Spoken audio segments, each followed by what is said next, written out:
The courtroom smelled like floor wax and cold coffee. I sat at the front table in my dress uniform with my hands folded, the way you fold them when you have learned that stillness is its own kind of armor. 11 days. That was how long the county had said my children were not safe with me. 11 days of a stranger's signature standing between me and my own son's bedtime. My lawyer stood up. Her name was Regina Alcott, and she had a voice that never rose and never had to. "Your Honor," she said, "with the court's permission, I would like to play one file from the home nursery monitor. It is timestamped the 9th. Across the aisle, my mother-in-law smiled. Glenda always smiled in rooms with rules.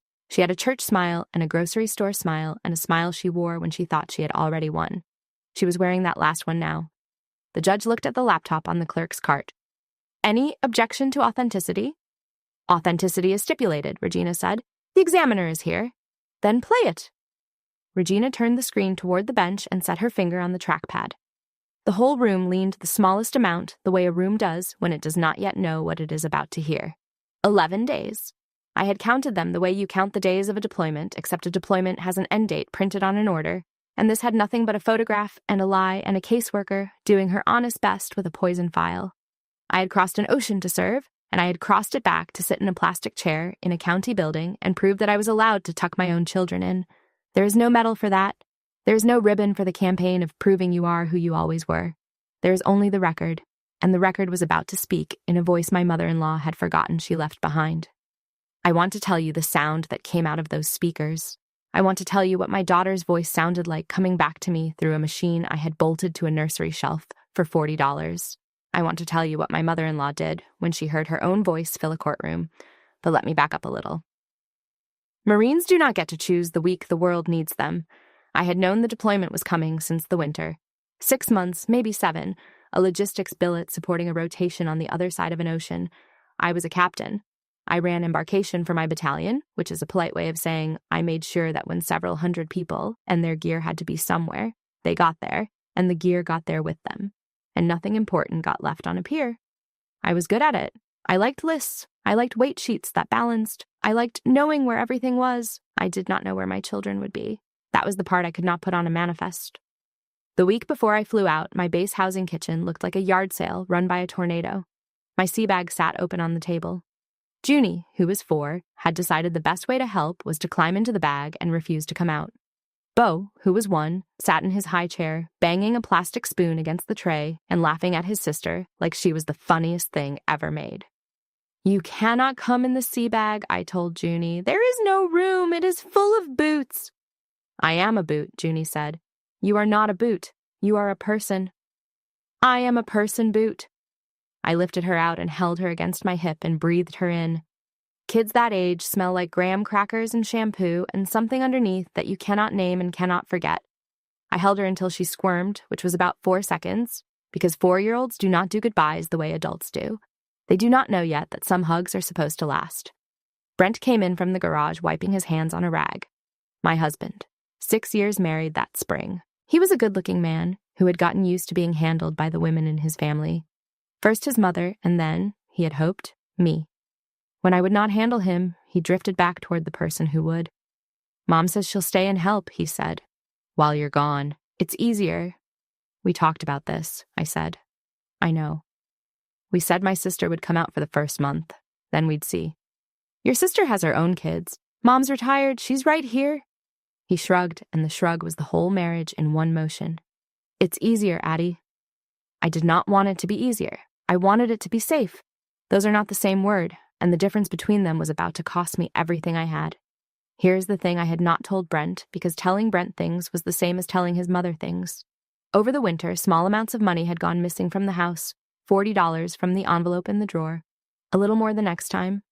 My grandmother's ring, which lived in a dish on my dresser, had disappeared for a week and then reappeared, and I had never said a word about it, because I had no proof, and a marriage does not survive an accusation you cannot back up. Let me tell you about the ring, because it is the whole family in one small circle of gold. It was my grandmother's. She had left it to me, and it was not worth much to a jeweler, and it was worth everything to me, and it lived in a little dish on my dresser, because that is where my grandmother had kept it too. One Sunday in the winter, after a dinner where Glenda had reorganized my kitchen cabinets while I was putting the kids down, the ring was gone. I did not say anything. "What do you say?" You cannot walk into a room full of your husband's family and announce that one of them is a thief with nothing but an empty dish for evidence. A week later, the ring was back. Just back in the dish, as if it had never left, as if I had imagined the whole thing.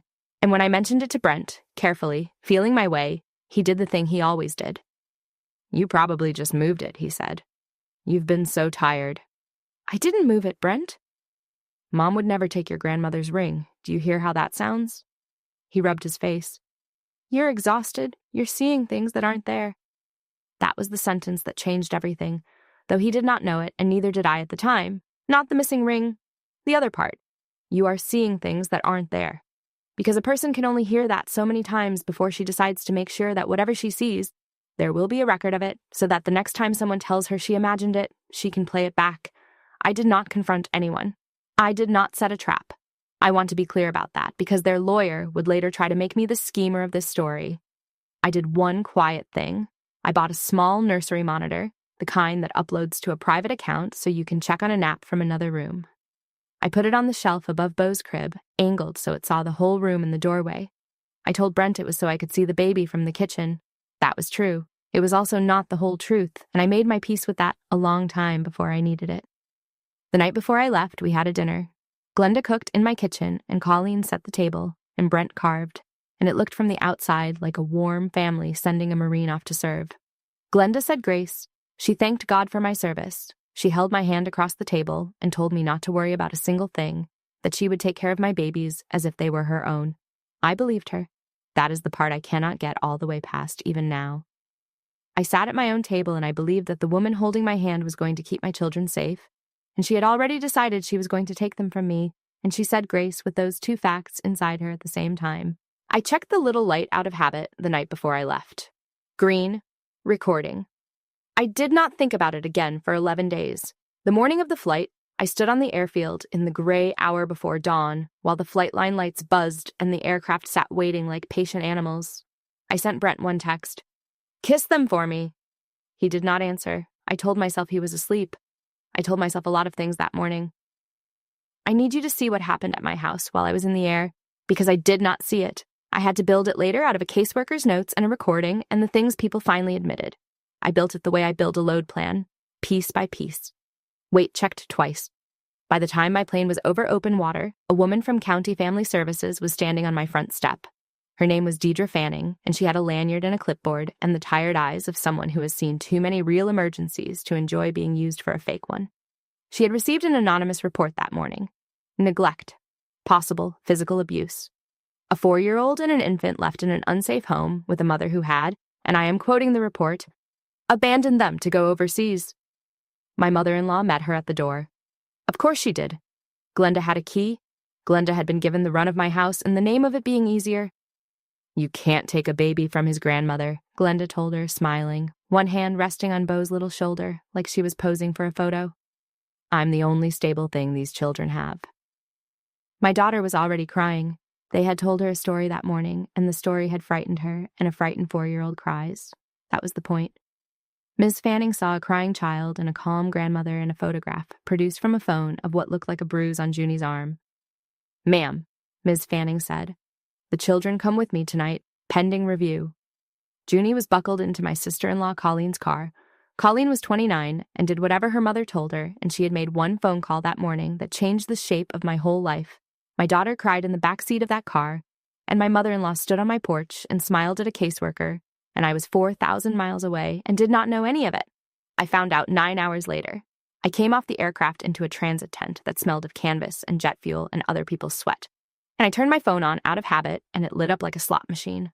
A voicemail, missed calls, and then a text chain from Colleen that I have never been able to unread. "The kids are with us now. CPS agreed. You left them. Don't call the house. Talk to a lawyer." My heart stopped. I mean that as close to literally as the phrase gets. There is a second where the body simply refuses the information, where your hands go cold and the sound in the room drops out and you read the same 3 sentences over and over waiting for them to say something else. And then the other voice came up underneath the panic, the one the Corps had spent 9 years training into me. It did not shout. It never shouts. It said, "Observe, collect, do not detonate. You cannot fix what you cannot see. Get the facts. Get them in order." I found a folding chair in the corner of that tent, and I took out the movement sheet folded in my cargo pocket, and on the back of it, in the small block letters they teach you so a stranger can read your writing, I wrote down everything I knew. The date, the time the text came in, the words they used, who had a key to my house, who had access to my daughter. And at the bottom, underlined twice, I wrote 3 words that would carry me through the worst month of my life. The nursery camera. I tried to call the house. I know the text had said not to. I called anyway, because you cannot help it, because your hands do not obey the part of you that knows better. It rang and went to a voicemail in Brent's flat voice, the outgoing message we had recorded together 2 years earlier when we were a different family. I did not leave a message. What would I have said? I hung up and I sat with the phone in my lap, and I did the math of the distance between me and my children, and the math was cruel. 4,000 miles, a dozen time zones. An ocean I had crossed that morning to serve a country that would, through a county courthouse, spend the next 11 days deciding whether I was allowed to be a mother. My staff sergeant found me in that tent. He was a big, quiet man who had seen me run an embarkation for 600 people without raising my voice, and he took one look at my face and crouched down. "Ma'am," he said, "what do you need?" "I need to go home," I said. My voice did something I did not recognize. "They took my kids. Somebody took my kids."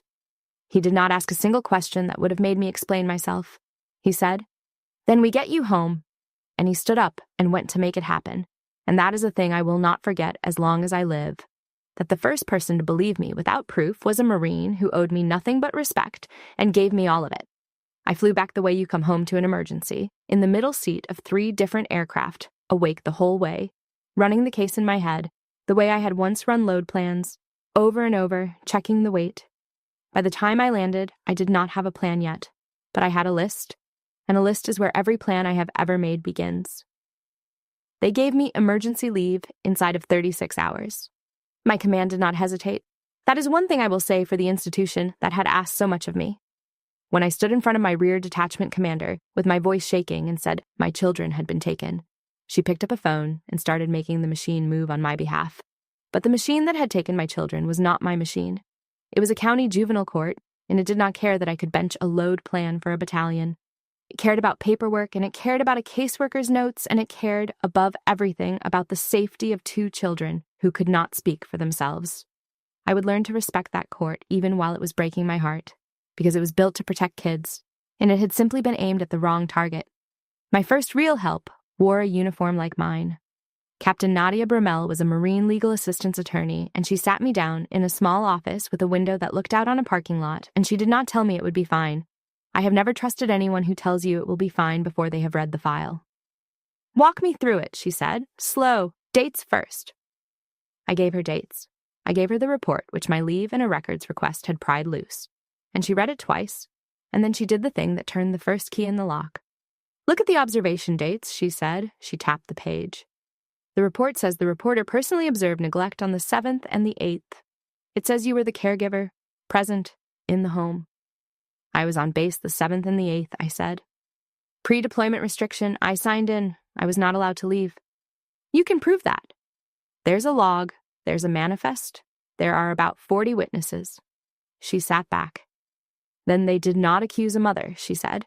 "They accused a schedule, and the schedule is wrong." I felt something cold and clear move through me. It was not hope. Hope was too warm a word for what I felt in that office. It was more like the feeling you get when a weight sheet finally balances, and you know the numbers cannot lie to you anymore. "It proves someone wrote a story," I said, without checking the calendar. "It proves exactly that," Brummel said. "Now, civilian court needs a civilian lawyer. I have a name." The first hearing was 2 days later, and it was the worst kind of hearing, the kind where nothing is decided and everything hurts. The judge was a woman named Camille Ordway, and she had gray hair pulled back hard and reading glasses she looked over the top of, and she ran her courtroom like a person who had watched 1,000 families come apart and refused to let it make her cruel or make her careless. I sat and listened while the county's lawyer described me to a room. It is a strange thing to hear yourself narrated by a stranger who has never met you and has decided, on the strength of a single report, that you are a danger to your own children. She used the word abandonment. She used the phrase left the jurisdiction. She said the mother prioritized her deployment over the safety of 2 minor children, and every sentence was technically a fact arranged into a lie, the way you can build a false wall out of true bricks. I wanted to stand up and say that I had not abandoned anyone, that I had answered a lawful order, that there are hundreds of thousands of us who kiss our children goodbye and go because the country asked, and that being a Marine is not the same as being a bad mother. I did not stand up. Regina had told me the one rule for that first hearing, and she had made me repeat it back to her in the car. "You do not react," she had said. "No matter what they say about you, a mother who sits still and composed while she is slandered is the most powerful thing in that room. Let them be the ones who look ugly. You just be the one who is calm." So I was calm. I sat with my hands folded and my face still while a stranger called me a danger. And when Judge Ordway glanced at me over her glasses, which she did twice, she saw a woman in a pressed uniform who did not flinch and did not perform. And I believe now that those 2 glances were the first quiet deposits in an account that would pay out 11 days later. "I am not making findings today," Judge Ordway said at last. "I have a report, and I have a photograph, and I have a mother with an obvious explanation for her absence and no history in this court. That is not enough for me to send children back tonight, and it is not enough for me to keep them a day longer than the law requires. We will set a contested hearing." She looked at me directly. "Captain, I will give you supervised visitation in the meantime. I want to be clear that this is not a finding against you. It is the caution this court owes to children until it knows the truth. Do you understand the difference?" "I do, Your Honor," I said. It was the first time I had spoken. My voice came out level. I was proud of it in a small, cold way. She did not give me my children back that day. She could not. There was an open petition and a caseworker's report and a photograph of a bruise. And until those things were answered, the safe thing, the legally cautious thing, was to keep the temporary placement and give me supervised visits. Supervised visits? I want you to sit with that phrase for a second, because I had to. It meant I could see my own son for 1 hour, twice a week, in a county room with a mirror on one wall and a stranger taking notes. It meant I hugged my daughter while somebody wrote down how I hugged her. The first visit, Junie ran to me and then stopped halfway, confused, checking a face over her shoulder that was not in the room, because someone had taught her to check. Bo did not know me for the first 10 minutes. My own baby looked at me like I was a nice lady at a store. There was a woman in the corner with a legal pad, a visitation monitor, kind enough but paid to watch, and everything I did while she wrote. I sat on the floor because that is where you meet a 1-year-old. I did not grab. I did not cling, even though every cell in my body was screaming to gather both of them up and walk out the door and never stop walking. I knew that a mother who grabs looks unstable in a monitor's notes, and I knew that unstable was the exact word the other side wanted written down. So I sat on the floor and I let my son come to me at his own speed. And I hated every second of the performance while I gave it flawlessly. 10 minutes in, Bo crawled into my lap and put his head against my chest the way he had done since the day he was born. And something in him remembered me, even though his eyes had forgotten. And he fell asleep right there. And I held my sleeping son and read my daughter a book about a rabbit while a stranger timed us. When the hour was up, the monitor said gently, "Time." And I had to hand my children back to the people who had stolen them. And I had to do it with a calm face, because the note that said the mother returned the children without incident was worth more to my case than any tears would ever be. "You did good, Mama," Junie whispered as they took her hand. She had heard someone say time, and she knew what it meant. 4 years old, and already learning the shape of a goodbye, that is not your choice. I did not cry in that room. I saved it for the car. I sat in the parking garage afterward with both hands on the wheel, and I let it come, all of it, in the private dark where no one was writing anything down. And then I wiped my face, and I drove to a lawyer's office, and I started to build. Regina Alcott's office was 1 flight up over a bakery, and the whole place smelled like bread, which I have since decided is the correct smell for a place where you go to fight for your family. She was in her 50s. She had tried dependency cases for 20 years. She did not waste words, and she did not sell comfort. "I've read the petition," she said. "I've read the report. I want to be honest with you about where you stand, and then I want to tell you how we win. Can you take both?" "Give me both." "Where you stand is bad. There is a bruise photograph and a coached child and a caseworker who did her job with the facts she was handed. Judges are trained to keep kids safe first and sort out the truth second. That is correct, and it is also the exact machine being used against you. She folded her hands. Here is how we win. In this court, the recording is the witness that cannot be talked over. A person can change their story on the stand, a document can be argued about, but a time-stamped file that a room made on its own before anyone knew there would be a case is very close to the truth walking in the door and sitting down. She looked at me. Do you have anything the house saw? And I told her about the shelf above the crib, and the $40, and the ring, and the little green light I had checked out of habit the night before I flew.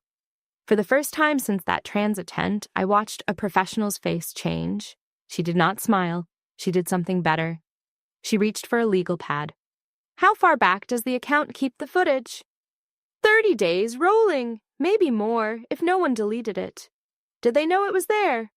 I thought about it. The camera was small and white, and it sat among a row of stuffed animals and a sound machine.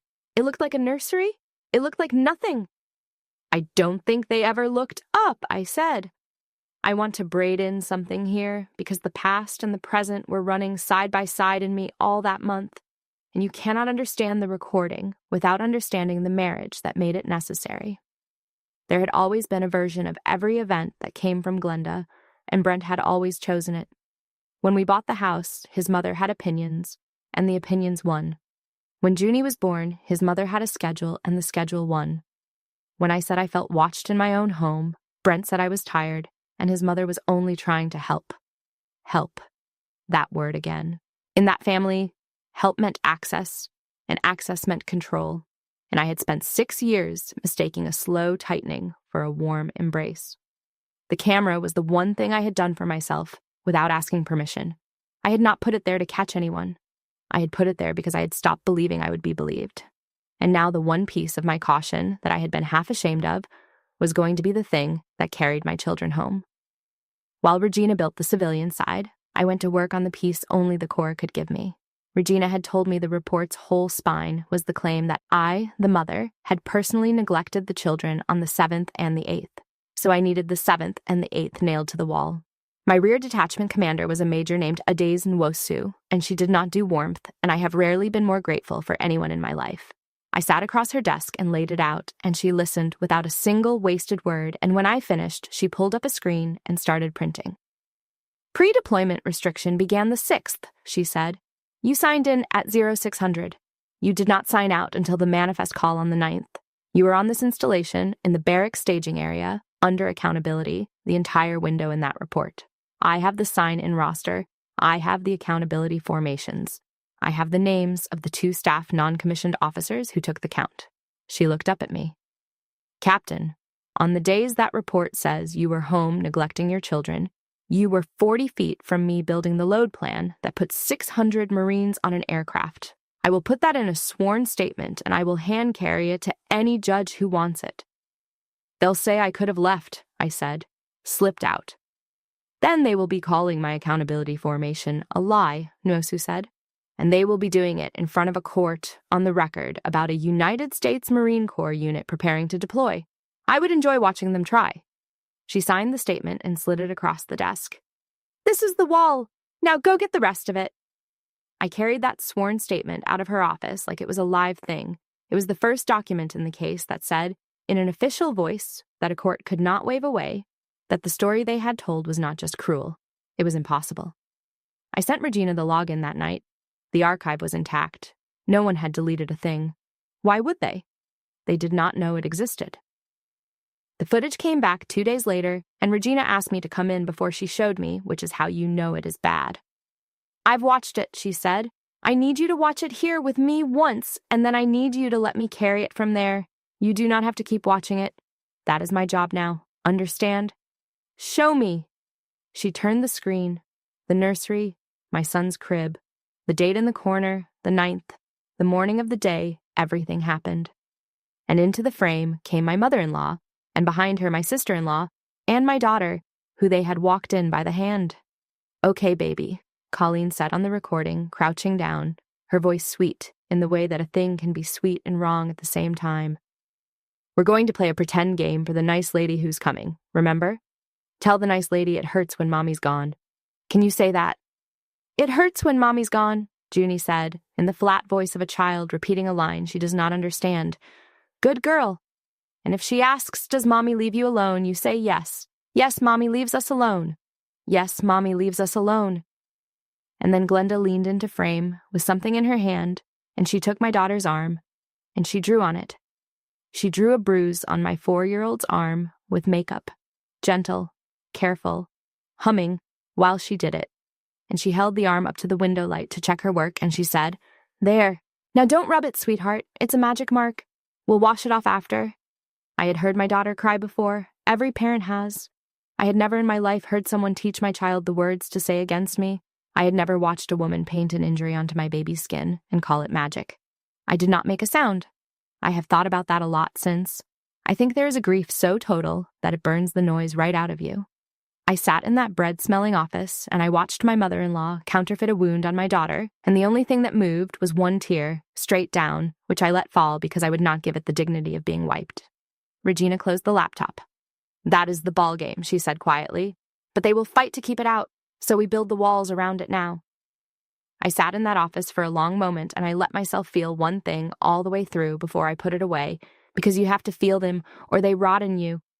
I felt the specific horror of understanding that the people who had held my hand at my going-away dinner had, the very next morning, walked my daughter into her brother's room and rehearsed her like an actress in a lie designed to erase me. There is a kind of betrayal that is hot, that comes from passion, and you can almost understand it. And there is a kind that is cold, that is planned over coffee, that hums a little tune while it paints a bruise on a child. I had married into the second kind and never known it until a machine on a shelf showed me. Then I did what the Corps taught me. I took the feeling and I set it down beside me where I could see it, and I picked up the work. Feelings do not win dependency cases. Tabbed exhibits win dependency cases. I would have the rest of my life to feel this. I had about 2 weeks to prove it. We built the walls.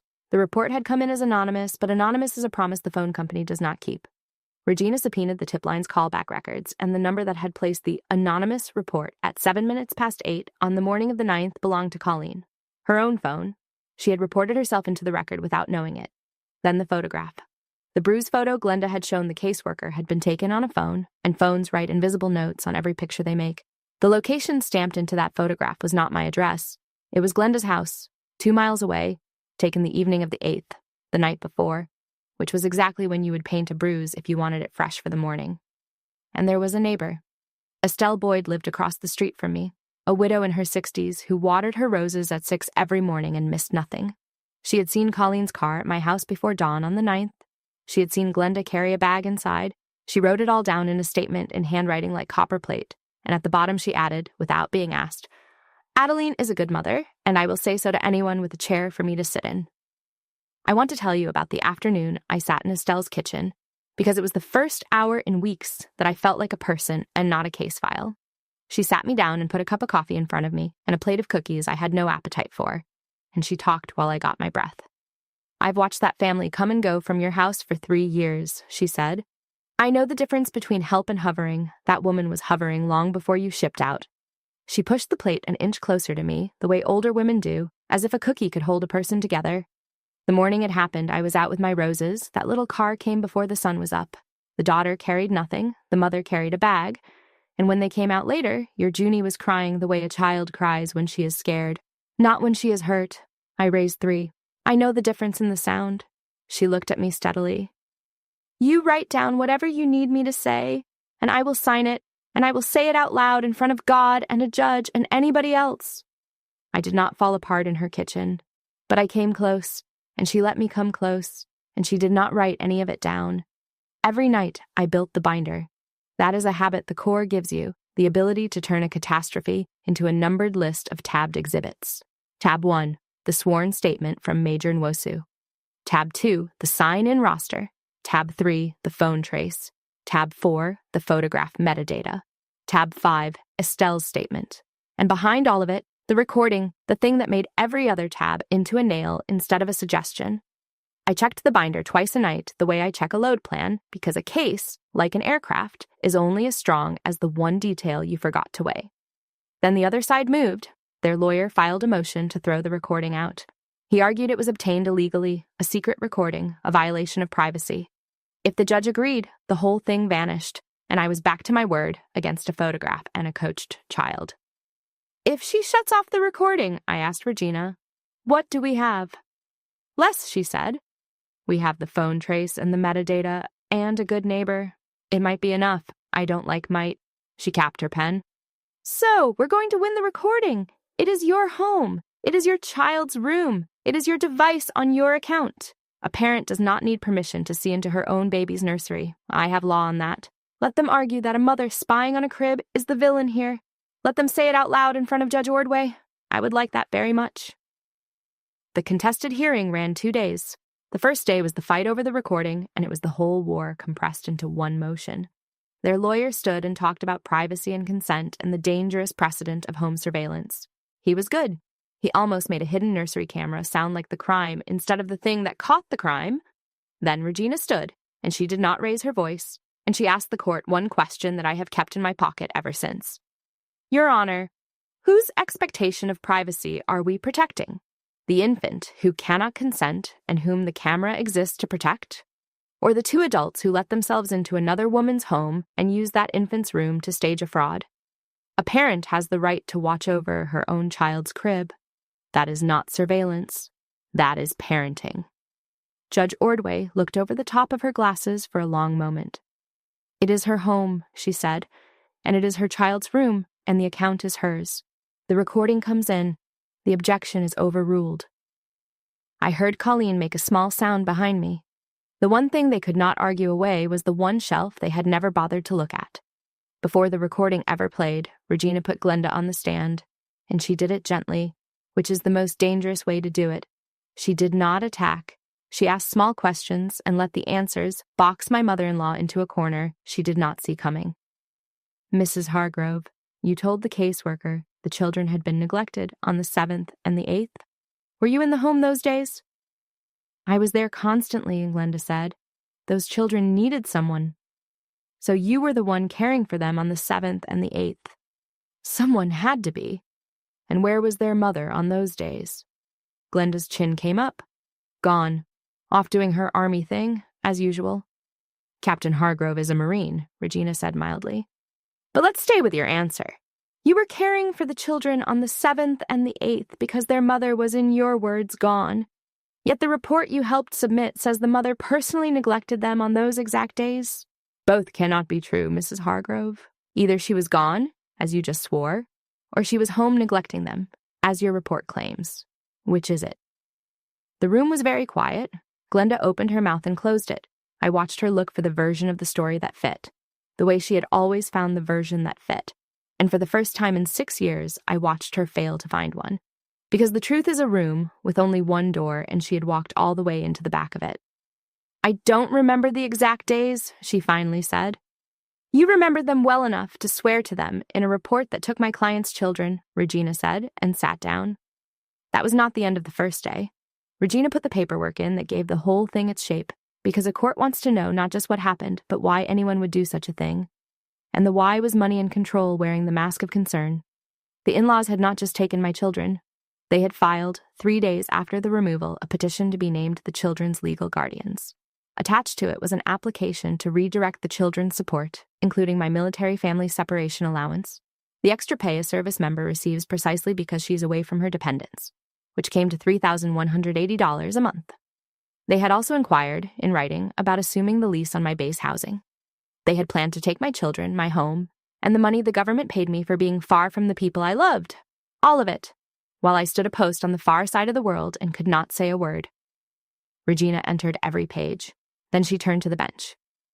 Your Honor, the county's petition rests on a report. We are prepared to show the court exactly how that report was made. The defense has stipulated to the authenticity of the home recording. We ask the court's permission to play the file dated the 9th. Judge Ordway looked at the laptop on the clerk's cart. The room went very still. And that is where I began. That is the moment I opened on. So now you know what it cost to get there, And you know what was about to come out of those speakers, and you know why my mother-in-law was still smiling, because Glenda had never once, in all her careful planning, imagined a nursery could keep a diary. Any objection to authenticity? The judge asked. Authenticity is stipulated, Regina said. The examiner is here. She had brought Wesley Pell, a digital forensics examiner, with the kind of flat, careful voice that juries and judges trust because it never sells anything. He took the stand first, before the file played, so there would be no argument later about what it was. The file is original, Pell said. Unedited. The account shows no deletions and no alterations around that date. The internal timestamp matches the upload time to the second. It is the morning of the 9th. He paused, and the 2 adult voices on the recording are not the child's. I mention that only because the county's report attributes statements to the child. The child on this file is being fed those statements. Fed how? Regina asked. Line by line. An adult says the sentence. The child repeats it. That is coaching. It is very clear. Mr. Pell, is there any indication the file was altered, trimmed, or assembled from separate clips? None. It is a single continuous recording. The device uploads on motion in one unbroken segment to a server my client does not control and cannot edit. The camera is, for these purposes, a witness with no memory to change and no reason to lie. Their lawyer tried on cross. He asked whether the file could have been faked with software, whether the voices could have been generated, whether the whole thing could have been staged after the fact by a bitter mother building a case. Pell answered each one the same flat way. The upload timestamp is server-side. It was created the morning of the 9th, before there was any case to stage. You cannot forge a document into the past on a server you do not own. He paused. And to fake the child's voice, she would have needed her daughter in that room on that morning. The mother was on a military installation under accountability that morning. She could not have been there. That is rather the whole point of the recording. The lawyer sat down. He had asked one question too many, the way lawyers do when they are drowning, and Pell had handed him the anchor. Thank you, Your Honor. May we play it? Play it, said Judge Ordway. Regina set her finger on the trackpad. The nursery filled the speakers, Colleen's sweet, wrong voice. Tell the nice lady it hurts when mommy's gone. Can you say that? My daughter's flat little echo. It hurts when mommy's gone. And then Glenda, humming, leaning in with the makeup. There. Now don't rub it, sweetheart. It's a magic mark. We'll wash it off after. I did not watch the screen. I had seen it. I watched the room instead. I watched a bailiff by the door go still. I watched the clerk stop typing. I watched Judge Ordway take her glasses off, which she had not done once in 2 days, and set them on the desk, and press 2 fingers to the bridge of her nose. And I watched my mother-in-law, who had smiled through every hour of every hearing, reach down for her purse and stand up, as if the room had caught fire, as if she could simply gather her things and leave the truth behind her on the floor. Sit down, Mrs. Hargrove, Judge Ordway said. She did not say it loudly. She did not have to.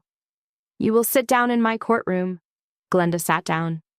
It was Colleen who broke. It is almost always the one who is only following orders. She was 29, and she had made one phone call because her mother told her to, and now she was hearing her own sweet coaching voice come back at her out of a courtroom speaker, and something in her face came apart. She started to cry, and then she started to talk, which is the thing every lawyer in the room least wanted, and I most needed. She said it wasn't really lying, Colleen said, to no one, to the room. She said Addie was never going to be around anyway, that the kids were better with us, that we were just speeding up what was going to happen. She said the camera thing was for the baby monitor, that nobody even watched it. She looked at her mother with the expression of a person realizing, far too late, exactly whose story she had agreed to live inside. You said no one would ever hear it. Colleen, Glenda said. One word. A warning, the way she must have said the girl's name 1,000 times across a lifetime of getting her way. But it was over. You could feel it go out of the room like air out of a tire. Their own lawyer had his eyes closed. And I sat very still at my table, the way you sit when a thing you have carried for 11 days finally sets itself down. And I did not feel triumph, which surprised me. I felt tired. I felt the specific tiredness of a person who has been proven right about the worst thing she ever suspected of people she once called family. It did not take long after that. It never does, once the truth is in the room. There is no cross-examining a nursery. There is no rattling a timestamp.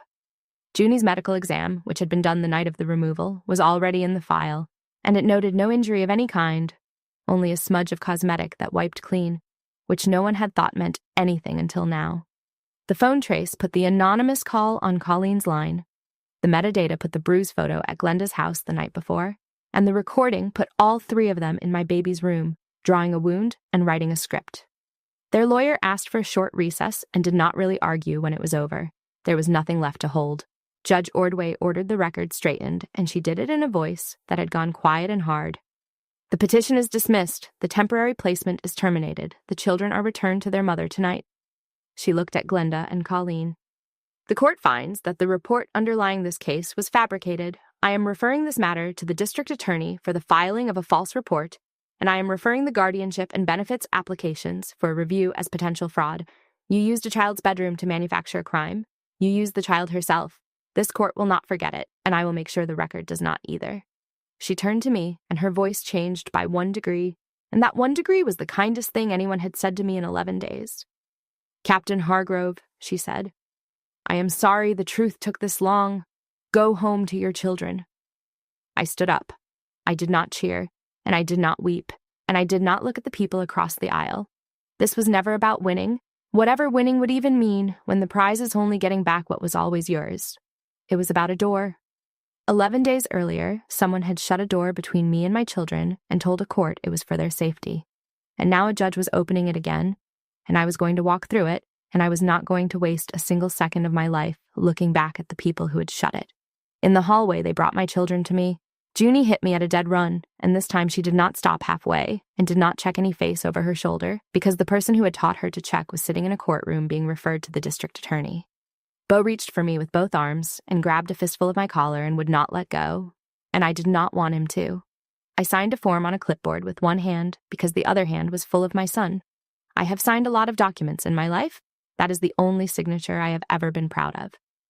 We walked out of that courthouse into an ordinary afternoon.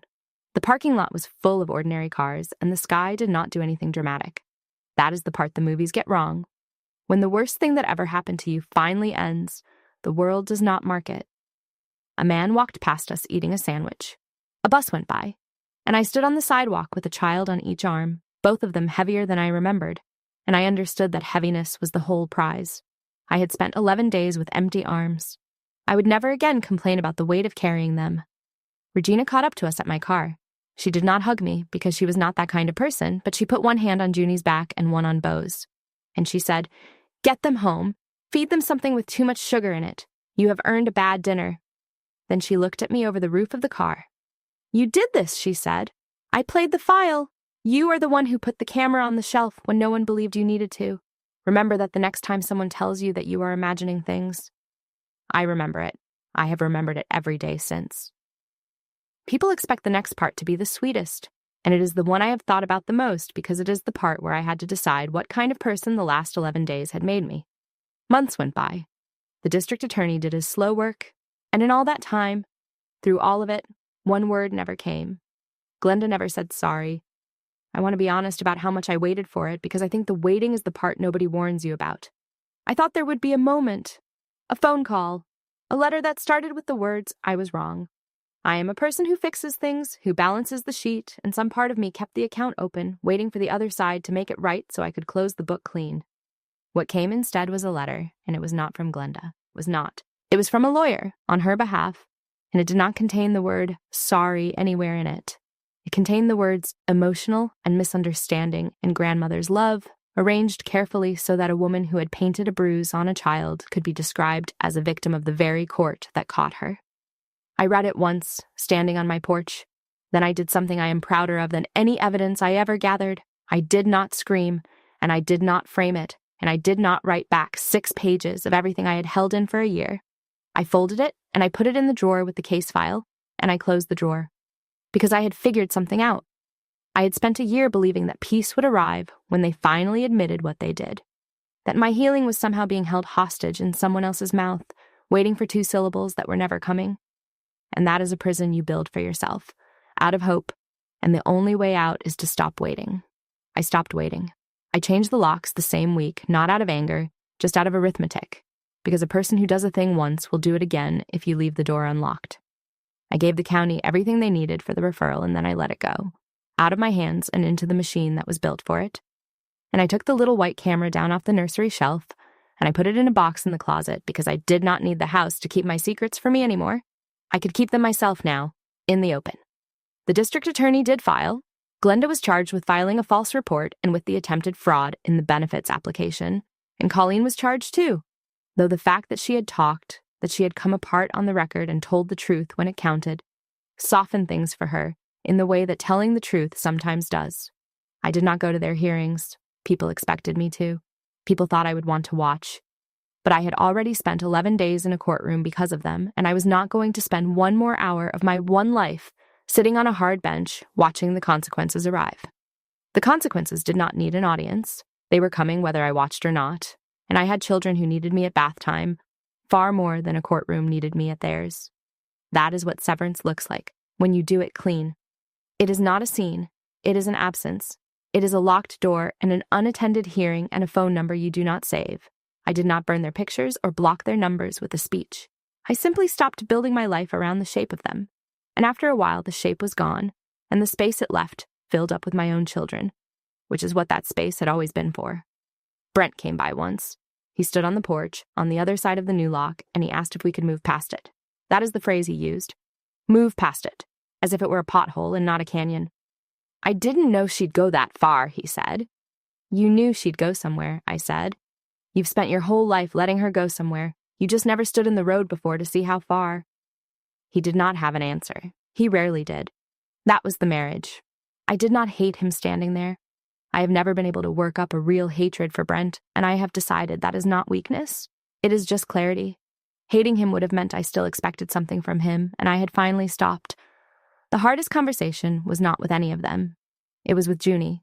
She was 4, and then she was 5, and one night at bedtime she asked me, in the plain way children ask the enormous things, why we did not see Grandma anymore.